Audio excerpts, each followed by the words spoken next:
Hello guys, Jyoti this side. Welcome to my YouTube channel account knowledge. आज हम बात करने वाले हैं 12th के अकाउंटेंसी के फर्स्ट चैप्टर की। आज का जो हमारा टॉपिक है वो है financial statement of not for profit organisation.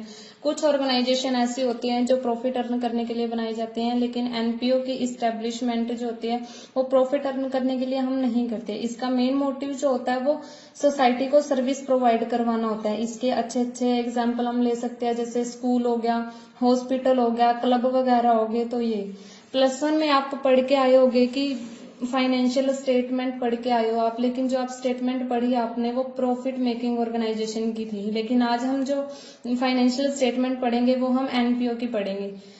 NPO के हम 3 अकाउंट प्रिपेयर करते हैं। सबसे पहले receipt and payment account, income and expenditure account and balance sheet. Receipt and payment account में हम, ये कैश बुक की तरह होता है, बिल्कुल कैश बुक की समरी है कि जितनी भी हमारी रिसिप्ट हो रही है वो सारी हम रिसिप्ट अकाउंट की डेबिट साइड में लिखते हैं, जितनी हमारी पेमेंट हो रही है वो हम पेमेंट अकाउंट की पेमेंट साइड लिखते हैं। मीन्स जो रिसिप्ट एंड पेमेंट अकाउंट होता है वो हमारा रियल अकाउंट होता है। रियल अकाउंट का आपको रूल्स भी पता होगा कि डेबिट व्हाट कम्स इन, मतलब जितना कुछ भी आ रहा है हमारे पास, आती क्या हमारे पास रिसिप्ट आती है तो उसको हम किस साइड लिखते हैं, debit side. Credit what goes out, मतलब जितना कुछ भी जा रहा है, जो भी हम पेमेंट कर रहे हैं तो वो किस साइड लिखेंगे, क्रेडिट साइड लिखते हैं हम। नेक्स्ट आते हैं इनकम एंड एक्सपेंडिचर अकाउंट में। इनकम एंड एक्सपेंडिचर अकाउंट जो होता है वो बिल्कुल प्रॉफिट एंड लॉस अकाउंट की तरह होता है। इसमें हम सारी की सारी रिवेन्यू आइटम्स लिखते हैं। रिवेन्यू और कैपिटल आइटम की बात भी हम कर ही लेते हैं। रिवेन्यू आइटम वो होती हैं जो जिनका मतलब शॉर्ट टर्म तक इफेक्ट रहता है, सिर्फ एक ओनली 1 ईयर तक।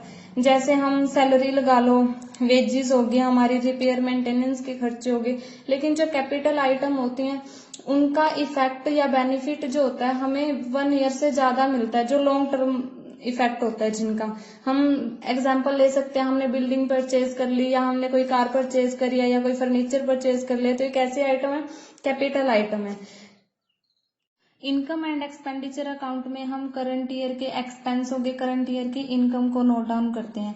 इनकम एंड एक्सपेंडिचर अकाउंट में हम जो प्रीवियस ईयर के हो गए या फिर हमारे आगे वाले ईयर के हो गए, हम उनको नहीं इसमें कंसीडर करते। जो इनकम एंड एक्सपेंडिचर अकाउंट होता है वो हमारा नॉमिनल अकाउंट है।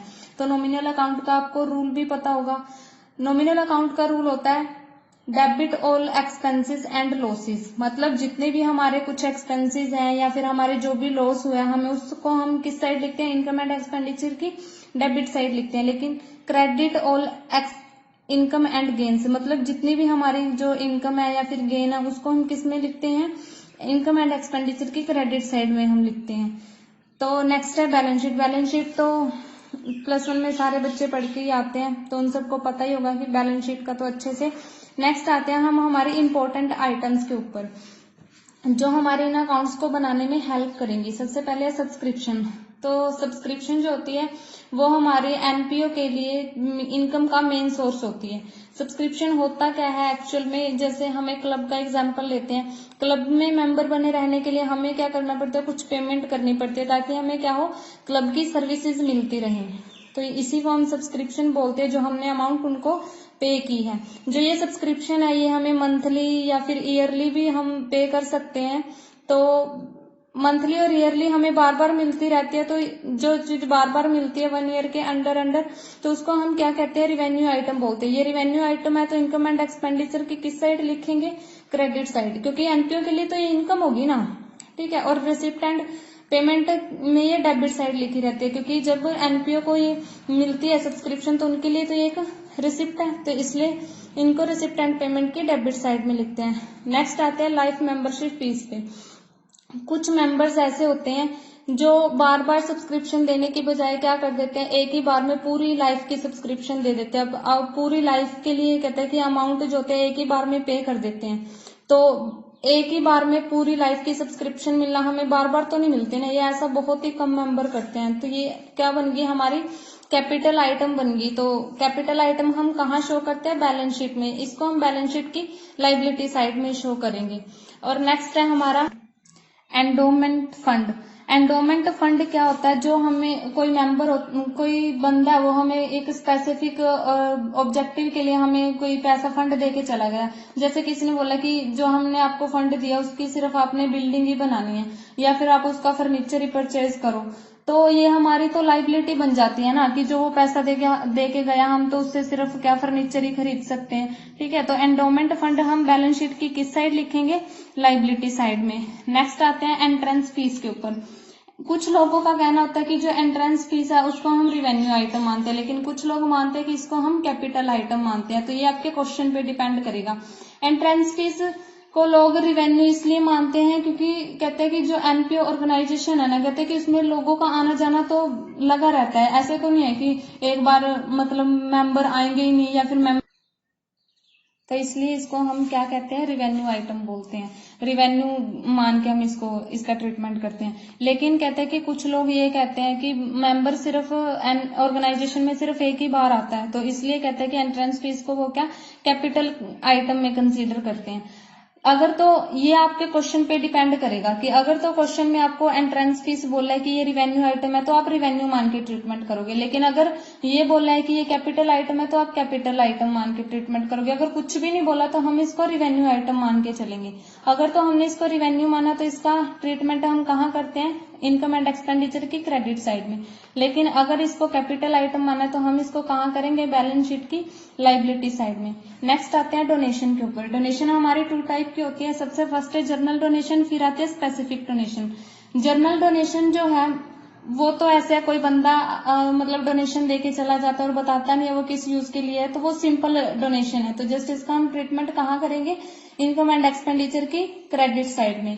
और फिर आते हैं स्पेसिफिक डोनेशन। स्पेसिफिक डोनेशन उसको नेक्स्ट हम आते हैं स्पेसिफिक डोनेशन पे। स्पेसिफिक डोनेशन क्या होती है, जैसे अगर कोई पर्सन है वो हमें स्पेशल पर्पस के लिए हमें डोनेशन दे देता है। अगर किसी ने जैसे बिल्डिंग बनाने के लिए हमें डोनेशन दिया तो हम उससे सिर्फ बिल्डिंग ही बनाएंगे, या फिर किसी ने फर्नीचर परचेज करने के लिए हमें डोनेशन दे दी तो ठीक है, ये स्पेसिफिक डोनेशन होती है।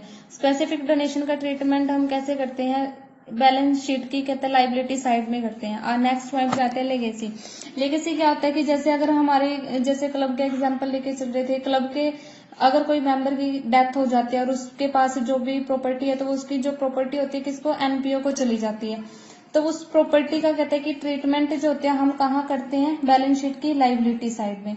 नेक्स्ट आते हैं सेल ऑफ ओल्ड एसेट। जो हमारी ओल्ड एसेट पुरानी हो जाती है हम उनको कहते हैं कि जो सेल करते हैं ना, सेल करने से हमारा जो प्रॉफिट या फिर हमें लॉस होता है, अगर तो हमें प्रॉफिट होता है तो उसको हम इनकम एंड एक्सपेंडिचर की क्रेडिट साइड में ट्रीटमेंट करते हैं। अगर हमें लॉस हो जाता है तो उसको हम इनकम एंड एक्सपेंडिचर की डेबिट साइड मतलब ट्रीटमेंट करते हैं। नेक्स्ट आते हैं sale of old newspaper and sport material. कहते हैं कि जो हमारे पास ओल्ड न्यूज़पेपर हो जाते हैं या फिर मटेरियल कोई बचा मटेरियल होता है या फिर पुराना हो जाता है, वेस्टेज है हमारे लिए, तो पर ईयर उसको हम क्या कर देते हैं, सेल कर देते हैं। तो सेल करने से हमें उससे क्या हो जाता है, इनकम होती है, जो उसको हम कहाँ ट्रीट करते हैं, इनकम एंड एक्सपेंडिचर की क्रेडिट साइड में। नेक्स्ट है पेमेंट ऑफ होनोरेरियम। होनोरेरियम को पेमेंट जो हम ये वो होता है कि आउटसाइडर को पेमेंट करते हैं, हमारा मेंबर नहीं होता, आउटसाइडर को पेमेंट करते हैं। हम आउटसाइडर से कुछ सर्विस लेते हैं, उस सर्विस के बदले में हम उसको जो पेमेंट करते हैं वो होनोरेरियम कहलाते हैं। तो इसका ट्रीटमेंट हम कहाँ करेंगे, इनकम एंड एक्सपेंडिचर की डेबिट साइड में करेंगे।